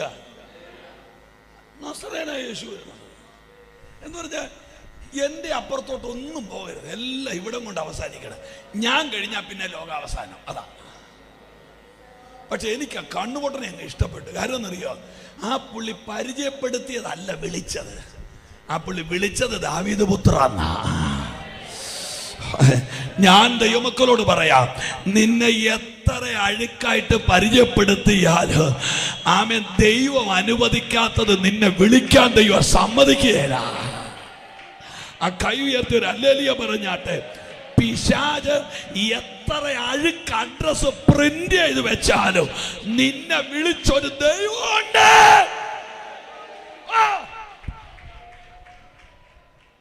ഓട്ടെ, ഇനി നിങ്ങൾ എന്നെ കേട്ടിരുന്നത് നന്നായിരുന്നു ഐ തിങ്ക്. ഞാൻ അങ്ങനെ ചിന്തിക്കുക. യേശുവിന്റെ അത്ഭുതങ്ങൾ യേശു കർത്താവിന്റെ വായിന്ന് വന്ന വാക്യമായതുകൊണ്ട് ഇതിന് അര ഔൺസ് വില കുറച്ച് പ്രസംഗിക്കാൻ പറ്റത്തില്ല. ഇത് അങ്ങേ അറ്റം കയറ്റി പിടിക്കാനേ പറ്റുള്ളൂ. യേശുവിനോട് ചെന്നുവെച്ച് ആളുകളെല്ലാം പറയാ, ഇവിടുന്ന് പൊക്കോ, ഇവിടുന്ന് പൊക്കോ, ഹെരോദാവ് നിന്നെ അന്വേഷിക്കുന്നു. ഹല്ലേലൂയ. നമ്മളാണ് ചെന്നുവെച്ച് ബസ് ഞാൻ കയ്യിൽ നിന്ന് പിടിച്ചോട്ടെ. നമ്മളാണ് ചെന്നേച്ച് യേശുവിനോട് പറയും, യേശുവേ ഇപ്പൊ പ്രശ്നം ഉണ്ടാക്കണ്ട, നമ്മൾ പരിജ്ഞാനം ഉള്ളവരായിരിക്കണം, അതുകൊണ്ട് പട്ടാഴിയിൽ നിന്ന് പാസ്റ്റർ പെട്ടെന്ന് പാലാഴിയിലോട്ട് പൊക്കോളാൻ പറയല്ലേ. കാര്യം നമ്മൾ എന്ത് സൂക്ഷിക്കണം? പരിജ്ഞാനം സൂക്ഷിക്കണം. പക്ഷെ യേശു പറഞ്ഞ വാക്ക് കേട്ടോ, ഞാൻ ആ കുറുക്കെന്നുള്ള പദം ഉപയോഗിക്കുന്നില്ല. കാര്യം ആ പദത്തിൻ്റെതായിട്ടുള്ള ആവശ്യം ഉണ്ടായിരുന്നുകൊണ്ട് യേശു പറഞ്ഞതാ. നിങ്ങൾക്കറിയാമല്ലോ, യേശു വികാരത്തിന് അടിമപ്പെടുന്ന ഒരാളല്ല. അതിന് തെളിവ് ഞാൻ പറയാം. യേശുവിൻ്റെ മുഖത്ത് നോക്കി ഒരാൾ യേശുവിൻ്റെ കൂടെ നിന്ന് ഒരുത്തൻ പറഞ്ഞതാ, ലാണ്ട ഭൂതം വരുന്നെന്ന്. ആന്നോ നിങ്ങൾ ഏതെങ്കിലും ഒരു പാസ് അവിടുന്ന് ഇവിടെ നടന്നു വരുമ്പോൾ ഒന്ന് പറഞ്ഞേ, ആണ്ട ഭൂതം വരുന്നെന്ന് പറഞ്ഞേ, ആ ഡിസ്ട്രിക്റ്റും കത്തും, ആ ഏറിയയും കത്തും. യേശുവിനെ പറഞ്ഞിട്ട് ഒരിടവും കത്തിയില്ലല്ലോ. എത്ര സിമ്പിളായിട്ടാ യേശു അത് സ്കിപ്പ് ചെയ്തെന്നറിയോ?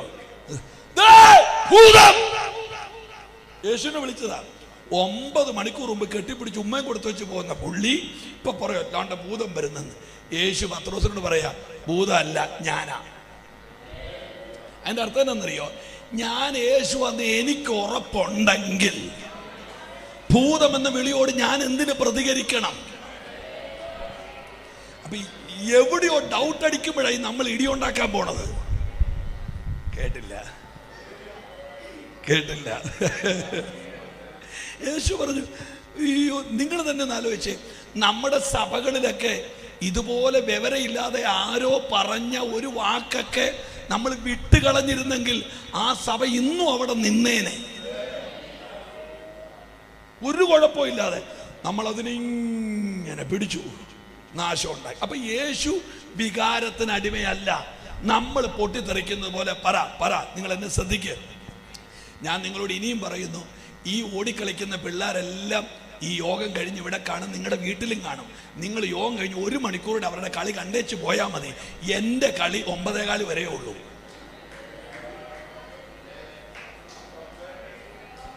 പാസ് എൻ്റെ ഒരു സങ്കടം ഞാൻ പറയാം. ഈ കളിക്കുന്ന കൊച്ചുങ്ങൾ വീട്ടിൽ കിടന്നെങ്ങാനും ഇതുപോലെ കളിച്ചാൽ ആ അമ്മ പുറങ്കാൽ ഒരു തട്ടി അതിനെ കട്ടിലിനടിയിലിടും. യോഗത്തിന് ഒന്ന് കളിക്കുമ്പോഴാണ് നമുക്ക് രസം. അത് സങ്കടമാണ്. നിങ്ങൾ എന്നെ നോക്കണം പ്ലീസ്. ഇവൻ എവിടുന്ന് വന്നാൽ, എനിക്കും 2 പിള്ളേരുണ്ട്. എൻ്റെ പിള്ളേരെ ചർച്ചിനകത്തിട്ട് തന്നെ ഞാൻ വളർത്തിയത്. ഹല്ലേലൂയ. പിള്ളേർ ഓടുന്നതിൽ സുഭാഷ് കുമരകത്തിന് പരാതിയില്ല. പിള്ളേരുടെ പുറകെ ഇങ്ങനെ പോകുന്നവരോടാണ് എനിക്ക് പരാതി. തെറ്റിദ്ധരിക്കരുത്. ദൂതന്റെ ഗൗരവത്തിലേക്ക് വാ. യേശു കർത്താവിന്റെ പരസ്യ ശുശ്രൂഷയെ യേശു 3 തിരിക്കുക. 3 അല്ല, 2 തിരിക്കുന്നു. 3 ദിവസമാക്കിയേച്ച് 1ഉം 2ഉം ദിവസവും 3ആം ദിവസവും എന്നെ കേൾക്കണേ പ്ലീസ്, എന്നെ കേൾക്കണേ.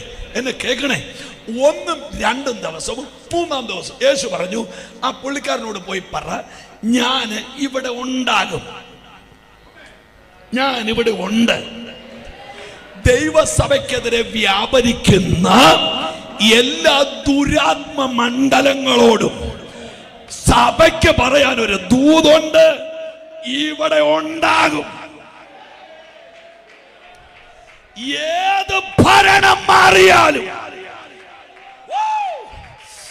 ആര് വാളെടുത്താലും ഇവിടെ ഉണ്ടാകും എന്നുവരെ, കാഹളം ധ്വനിക്കുന്നത് വരെ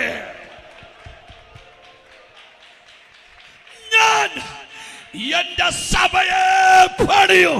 ഒന്ന് കൈയടിച്ചാമേ പറയാമോ? പാതാള ഗോപുരങ്ങൾ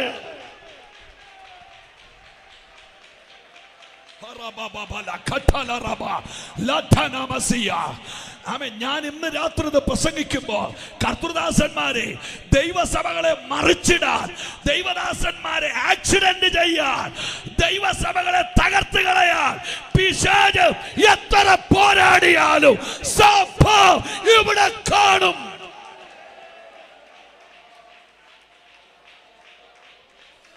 സഭ ഇവിടെ കാണും.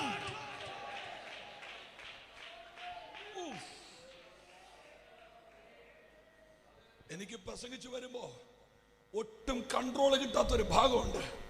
സമാഗമന കൂടാരം, ഞാൻ ഇങ്ങോട്ട് തിരിയുന്നത് എനിക്ക് ഇച്ചിരി കംഫർട്ട് ഇങ്ങോട്ട് നോക്കുമ്പോഴാ. സമാഗമന കൂടാരം പണിതപ്പോ ബെസലേലിനോടും ഒഹോലിയാവിനോടും പറഞ്ഞു, മക്കളെ ദിവ്യജ്ഞാനം പണിതോ.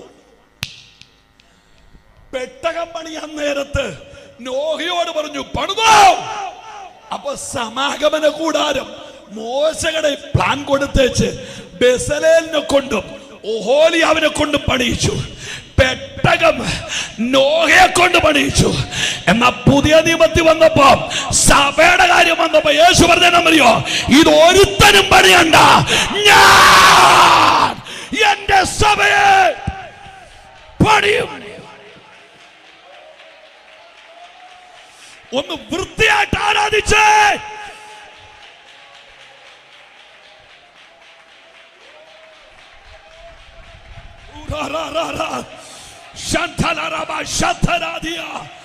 സഭ മനുഷ്യൻ പണിയുന്നതല്ല, സഭ ദൈവം പണിയുന്നതാണ്. കരമുയർത്തിക്കൊണ്ട് ഹല്ലേലൂയ. ഞാൻ ദൈവമക്കളോട് ഒരു തുറന്ന സത്യം പറയാം. നമ്മുടെ സഭയിലുള്ള പണമുള്ള എല്ലാവർക്കും വന്ദനം, വണ്ടിയുള്ള എല്ലാവർക്കും വന്ദനം, വലിയ വീടുള്ള എല്ലാവർക്കും വന്ദനം, ഒത്തിരി ഏക്കർ തോട്ടമുള്ള എല്ലാവർക്കും വന്ദനം. അവര് സഭ പണിയാൻ കൊടുത്ത പണത്തിനായിട്ട് സ്തോത്രം, അവര് മേടിച്ച ഗ്രൗണ്ടിനായിട്ട് സ്തോത്രം. UPFന്റെ കൺവെൻഷന് അവരിട്ട പിരിവിനായി സ്തോത്രം. പക്ഷെ ഒരു കാര്യം ശ്രദ്ധിച്ചോണം, നീ പങ്കാളി മാത്രമാണ്, പണിയുന്നത് യേശുവാണ്.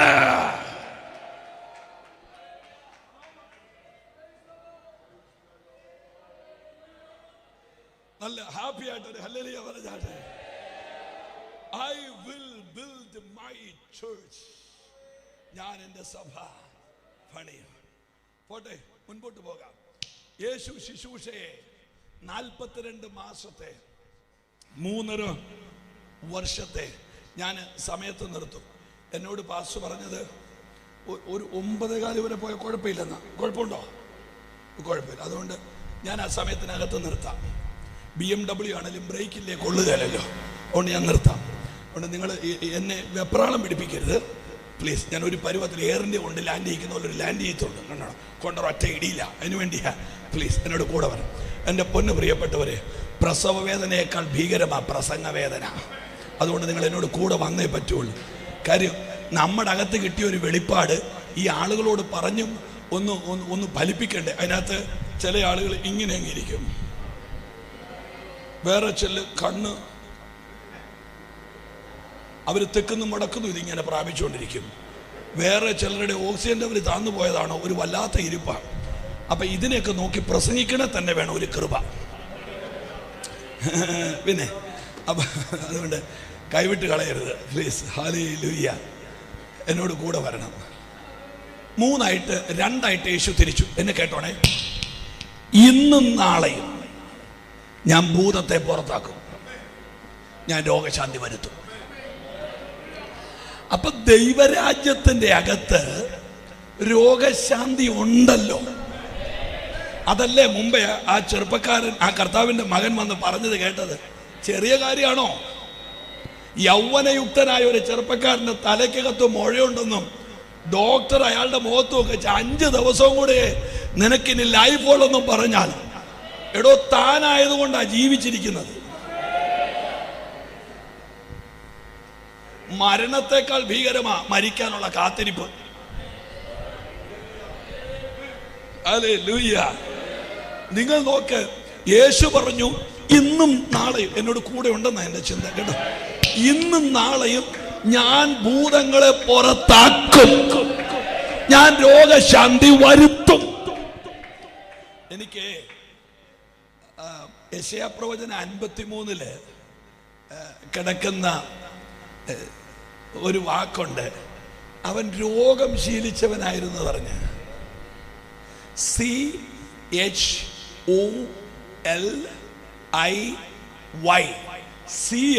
പക്ഷെ വായിക്കുന്ന പ്രൊനൗൺസിയേഷൻ കോളി, അതാ വാക്ക് രോഗം. 4 വാക്കുകളാണ് കൊടുത്തിരിക്കുന്നത്: മനോവ്യാധി, ശാരീരിക പ്രതിസന്ധികൾ, സ്പിരിറ്റ് ഓഫ് ഗ്രീവിംഗ്, മുറിവിന്റെ ആത്മാവ്, ഇങ്ങനെ 4 കൂട്ടം കാര്യം പറഞ്ഞേച്ച് ശീലിച്ചവൻ എന്ന വാക്കിനകത്ത് കൊടുത്തിരിക്കുന്ന ഹീബ്രു യാദാ,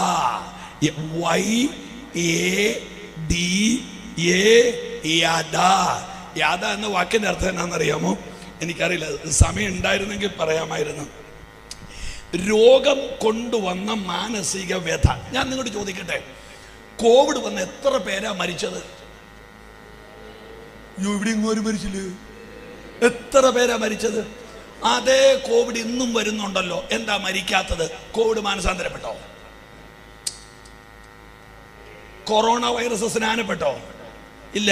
പിന്നെന്താ മരിക്കാത്തത്? ആണല്ലോ. അപ്പൊ ഈ രോഗത്തിന്റെ ഏറ്റവും വലിയ പ്രശ്നം എന്നാണെന്നറിയോ? രോഗം വരുത്തുന്ന ഫിസിക്കൽ പ്രോബ്ലത്തെക്കാൾ വലുത് മെന്റൽ പ്രോബ്ലമാണ്. ഇന്ന് ലോകത്തിൽ ഏറ്റവും കൂടുതൽ വിറ്റഴിക്കുന്ന ടാബ്ലറ്റ് ആന്റി ഡിപ്രസന്റ് ടാബ്ലറ്റ്സുകളാണ്. നമുക്കറിയാമല്ലോ, ആശുപത്രി ചെന്നപ്പോൾ ഡോക്ടർ 5 പൊതി തന്നു. ഈ 5 പൊതിയും സാമ്പാറും കൂടെ കൂട്ടി രാവിലെ അടിക്കുക. എന്നിട്ട് ഈ ഗുളിയൊക്കെ അടിച്ചിട്ടാണ് വന്ന് ഇങ്ങനെ ഒരു ഇരിപ്പുണ്ട്. ഇതിനകത്ത് ഒരെണ്ണം ആന്റി ഡിപ്രസന്റ് ആണ്. വയറ്റ് വേദനയാണ്, സ്റ്റൊമക്ക് അപ്സെറ്റ് ആണ് എന്ന് നമ്മൾ പറയുമ്പോൾ ഡോക്ടർ തരുന്ന ഒരു ടാബ്ലറ്റ് ആന്റി ഡിപ്രസന്റ് ആണ് എന്ന് പറഞ്ഞാൽ നിന്റെ ടെൻഷനാണ് നിന്റെ സ്റ്റൊമക്കിനെ അപ്സെറ്റ് ചെയ്തത്. ഹല്ലേലൂയ. അതിന് പറ്റിയ ഒരു ടാബ്ലറ്റ് സാംസ് 23 സങ്കീർത്തനം 23 കിടപ്പുണ്ട്. എന്റെ പ്രാണനെ അവൻ തണുപ്പിക്കുന്നു. ശ്രദ്ധിച്ചേ, പ്രാണന് ചൂട് പിടിക്കുന്ന രോഗത്തിന്റെ പേരാണ് ഭ്രാന്ത്. നമ്മൾ ഇച്ചിരി മോഡേണിൽ പറയും ആൻസൈറ്റി, ഡിപ്രഷൻ, മെന്റൽ ഡിസോർഡർ. എന്നാൽ നിനക്കൊരിടയനുണ്ടെങ്കിൽ നിന്റെ മനസ്സിനെ അവൻ ആ കൈയൊന്ന് ഉയർത്തി ഹല്ലേലൂയ പറയാമോ? ആമേൻ. അപ്പോ ഈ എന്ന വാക്കിന്റെ അർത്ഥം എന്നാണെന്നറിയാമോ? രോഗം വരുത്തിയ മനോവ്യാധി. ഇവന് നേരത്തെ പറയും, ഇയാളുടെ പ്രസംഗത്തിന് ഞാൻ വരികയില്ല, എവിടെയെങ്കിലും ഇരുന്ന ഇതുപോലെ പൊക്കുവെന്ന്. ഇവൻ രോഗിയാണ് എന്ന് നിങ്ങൾ ചിന്തിച്ചു? ഒരിക്കലും അല്ല. ഇനി വല്ല പനിയും വല്ലതും വന്നാൽ എൻ്റെ പേര് ആലോചിക്കരുത്, ഞാൻ പറഞ്ഞേക്കാം. ഇവനൊരു രോഗിയാണെന്ന് നിങ്ങൾ ചിന്തിച്ചോളൂ. ആ രോഗം ആദ്യം ഇവന്റെ മെന്റലി ഇവനെ ക്രാക്ക് ചെയ്യും. കേൾക്കുന്നവർ ഒരു ആമേൻ പറയാമോ? 2, ഫിസിക്കലി ഇവനെ അറ്റാക്ക് ചെയ്യും. 3, ഒരു ഗ്രീവിങ്, മാറിയാലോ മാറാത്തൊരു മുറിവ് ഇവന്റെ അകത്ത് കൊണ്ടിടും. ഒരു തകർച്ച ഇവനെ ചുറ്റും. ഇത് ഇവനിലേക്ക് കിടക്കുമ്പോൾ യെശയ്യാപ്രവചനം 53 ഒരാൾ വന്നേച്ചു പറഞ്ഞു, നിന്റെ രോഗം എന്നിലേക്ക് താ. ഓ, നിങ്ങൾ കേട്ടില്ല?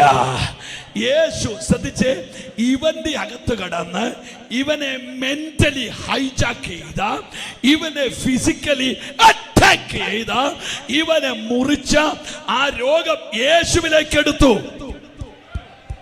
നിങ്ങൾ ശ്രദ്ധിച്ചോണേ. ഇവന്റെ ബോഡിയിൽ രോഗത്തിന് ചെയ്യാൻ പറ്റിയ ദോഷങ്ങൾ യേശുവിൽ ചെയ്യാൻ രോഗത്തിന് പറ്റുന്നില്ല. കാരണം എന്നറിയാമോ? അവൻ തോറ്റവനല്ല, അവൻ ജയിച്ചവനാ. യാദാ എന്ന വാക്കിന്റെ അർത്ഥം എന്താണെന്നറിയാമോ?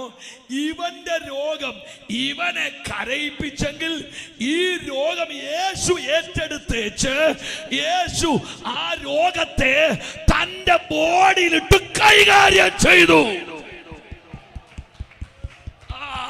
നിങ്ങൾക്ക് മനസ്സിലായില്ല? ഇരുന്നോ മക്കളെ. ഇന്ന് രാത്രിയിൽ നീ ക്രൂശിലേക്ക് നോക്കിയാൽ നിന്റെ ശരീരത്തിലെ ദണ്ഡനങ്ങളെ ക്രൂശ് ഇന്ന് രാത്രി കൈകാര്യം ചെയ്യാൻ പോയാ.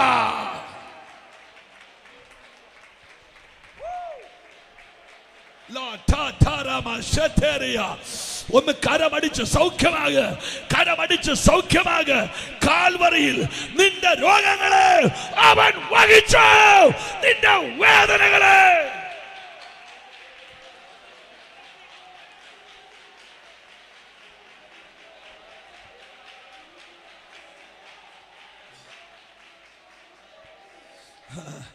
ആമേൻ. ഒരു തെളിവ് പറയുമ്പോൾ നിങ്ങൾക്കത് മനസ്സിലാകും. ദാവീദിന്റെ ഒരാടിനെ സിംഹം പിടിച്ചു. ആമേൻ. സിംഹത്തിന്റെ വായിലിരുന്ന് ആട് കരയുന്നു. ദാവീദ് ചെന്നേച്ച് സിംഹത്തിന്റെ വായിൽ നിന്ന് ആടിനെ രക്ഷിച്ചു മാറ്റിയേച്ച് ആടിനെ ആക്രമിച്ച സിംഹം ആമേൻ ദാവീദുമായിട്ട് മുഷ്ടിയുദ്ധം നടത്തുകയാ. ആ മുഷ്ടിയുദ്ധത്തിൽ ദാവീദ് സന്തോഷിക്കുകയാ. അതിന്റെ കാര്യം എന്നറിയാമോ? സിംഹത്തിന് തീവ്രത ഇല്ലാഞ്ഞിട്ടല്ല, എന്റെ തലമുറ രക്ഷപ്പെട്ടല്ലോ. അതുകൊണ്ട് യെശയ്യാപ്രവചനം 53 എഴുതിയത്, അവൻ സന്തതിയെ കാണുകയും അവൻ ദീർഘായുസ്സ്. ഏതാ സന്തതി? ആ സന്തതിയാണ് ദൈവസഭ.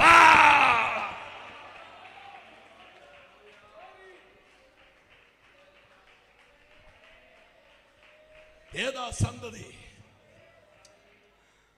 അവൻ സന്തതിയെ കാണും. ഇനി എനിക്ക് പറയാൻ അധികം കാര്യങ്ങളില്ല. കാര്യം ഇതിങ്ങനെ കടൽ പോലെ കിടക്കും.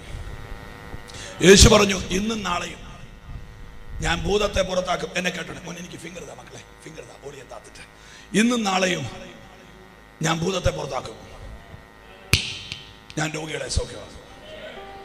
ഇത് രണ്ടും പറഞ്ഞേച്ച് മോനെ, ഞാൻ താഴോട്ട് നിന്ന് ഹൗളിയോ. ഇത് രണ്ടും പറഞ്ഞേച്ച് യേശു പറഞ്ഞു, തേർഡ് ഡേ, മൂന്നാം ദിവസം. അപ്പോ ഈ ഭൂതം പുറത്താകുന്ന, കേൾക്കുന്നുണ്ടോ, രോഗം സൗഖ്യമാകുന്ന ആ സീസണെ യേശു സെപ്പറേറ്റ് ചെയ്തു. ആ സീസണകത്ത് കുഴയ്ക്കാതെ മൂന്നാം ദിവസത്തെ മാറ്റി നിർത്തി.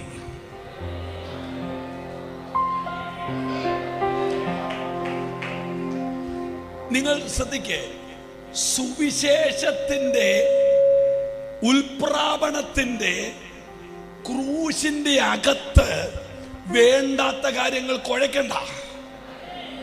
യേശു പറഞ്ഞു, സൗഖ്യത്തെ സൗഖ്യത്തെ യേശു, ഭൂതശാന്തിയെ യേശു ഒരു സൈഡിലോട്ട് മാറ്റി. എന്നിട്ട് പറഞ്ഞു, third day I shall be perfected എന്ന് പറഞ്ഞാൽ ആദ്യത്തെ 2 ദിവസത്തെ സമാപനമെന്നും പൂർണ്ണതയെന്നും പെർഫെക്ഷൻ എന്നും യേശു വിളിച്ചില്ല.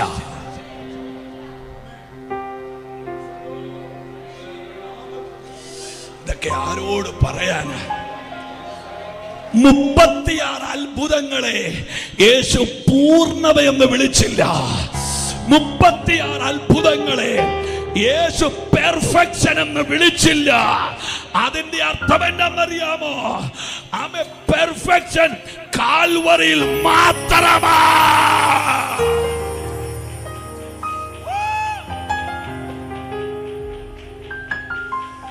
ഇന്ന് രാത്രിയിൽ യേശുവിന്റെ ക്രൂശിനെ ഞാൻ ഇവിടെ ഉയർത്തുകയാണ്.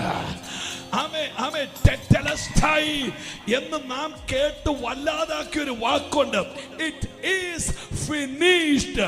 ഇനി ഒന്നും ചെയ്യാനില്ല എന്ന് പറഞ്ഞാൽ മാനവകുലത്തിന്റെ രക്ഷണ്യ പദ്ധതിയുടെ പൂർത്തീകരണം രോഗശാന്തിയല്ല, അത് കാൽവറിയാ. എത്ര പേര് പ്രാർത്ഥിക്കുന്നുണ്ട്? 2000 വർഷം കഴിഞ്ഞിട്ടും കട്ട പിടിക്കാത്തൊരു ചോര ഈ ഹോളിനകത്തോട് ഒഴുകുകയാണ്. അത് ക്രൂശിലെ ചോരയാണ്. ഇന്ന് രാത്രി ഒരുമിച്ച് അവനെ ഉയർത്ത്, ശാപങ്ങളെ പറിക്കാം. യേശുവിന്റെ ക്രൂശ്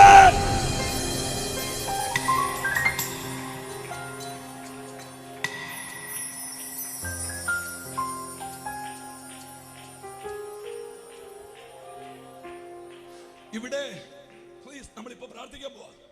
നിങ്ങൾ ദൂതിനെ ദുർവ്യാഖ്യാനം ചെയ്യരുത്. ഭൂതശാന്തി ഇല്ലെന്ന് ഞാൻ പ്രസംഗിച്ചോ? രോഗശാന്തി ഇല്ലെന്ന് ഞാൻ പ്രസംഗിച്ചോ? ഇത് രണ്ടുകൊണ്ട് ഞാൻ ഒരു വാക്ക് കേറ്റി ചോദിക്കട്ടെ. യേശു ചെയ്ത പുതിയ നിയമത്തിൽ ഒരു അത്ഭുതം, 5 അപ്പം കൊണ്ട് പറ 5000 പുരുഷന്മാർ. ഇത് കേട്ടാൽ യഹൂദൻ പേടിക്കുവോ? ഇല്ല. കാര്യം 40 വർഷം 40 ലക്ഷം പേര് മരുഭൂമിയിൽ മന്നാ തിന്നതാ. പുതിയ നിയമത്തിൽ നടന്നതിനേക്കാൾ വലിയ അത്ഭുതം പഴയ നിയമത്തിൽ നടന്നിട്ടുണ്ട്. എന്നാൽ പഴയ നിയമത്തിലെ പെസഹ കുഞ്ഞാട് വെറും ആടായിരുന്നു. പുതിയ നിയമത്തിലെ പെസഹ കുഞ്ഞാട് ആടല്ല, വാഴ്ത്തപ്പെട്ട കർത്താവാ. ഒന്ന് കൈ അടിക്കാമോ?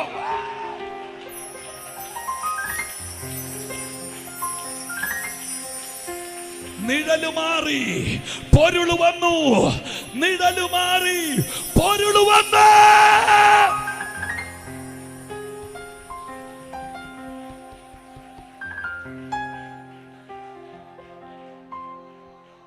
ഞാനേ പുത്രന്റെ ആഗമനം ഒരു കാര്യം പറയാം, എന്നിട്ട് നമുക്ക് പ്രാർത്ഥിച്ചേക്കാം. ഞാൻ ഉദ്ദേശിച്ച സമയത്ത് തന്നെ നിർത്തും. ബെഥേസ്ദാക്കുളം ഓർമ്മയുണ്ടല്ലോ? അവിടെ ഒരു മനുഷ്യൻ, ഇപ്പൊ നിർത്താവേ പ്ലീസ്. ഒരു മനുഷ്യൻ 38 വർഷം കിടന്നെന്ന്. എത്രയാ? ചെന്നപ്പോ 20 വയസ്സാണ്, ഇപ്പൊ 58 വയസ്സ്. ചെറിയ കാര്യമാണോ? ഒരു ജീവപര്യന്തം 12 വർഷമാണ്. 3 ജീവപര്യന്തം കഴിഞ്ഞേച്ച് നിൽക്കുക. ഇതൊന്നും ആലോചിക്കാതെ നമ്മൾ ഈ വെച്ച് തട്ടുന്നത്. 38 വർഷം അവന്റെ ലൈഫ് കഴിഞ്ഞ് നിൽക്കുക. എന്നിട്ട് ഇവൻ അവിടെ കിടക്കുക. എന്റെ പാസ്റ്റർ, ഞാനൊരു ഹൈന്ദവ കുടുംബത്തിൽ നിന്ന് പ്രസംഗിക്കാൻ ഇറങ്ങിയതല്ലേ. എനിക്ക് ഈ പുസ്തകം വായിച്ചപ്പോ ഞാൻ ആദ്യം ഓർത്ത എന്നറിയോ? തിങ്കളാഴ്ച തൊട്ട് ദൂതൻ കുളം കലക്കുവാന്ന്. നമ്മുടെയൊക്കെ ഇരിപ്പ് കണ്ടാലേ അറിയാം ഞായറാഴ്ച പോലും കുളം കലങ്ങാറില്ലെന്ന്. ഞാൻ അങ്ങനെ ഓർത്തത്. പക്ഷേ ചരിത്രം വായിച്ചപ്പോ ഞാൻ അതിനകത്ത് നിന്ന് കണ്ടത് ഒരു വർഷം 3 പ്രാവശ്യമേ കുളം കലങ്ങും. ഒരാമയം പറ, പ്രാർത്ഥിക്കാൻ പോവാ. അങ്ങനെയാണെങ്കിൽ 38 വർഷത്തിനിടയ്ക്ക് 114 പ്രാവശ്യം കുളം കലങ്ങി.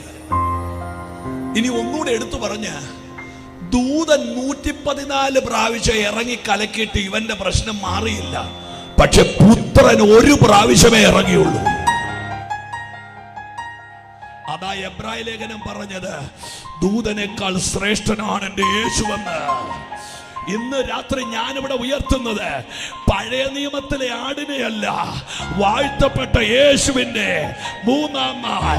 ഇന്ന് രാത്രി ക്രൂശ് ഇവിടെ ഉയരുകയാ. ക്രൂശിന്റെ മേളിൽ കയറി നിന്നെ ആക്രമിക്കാൻ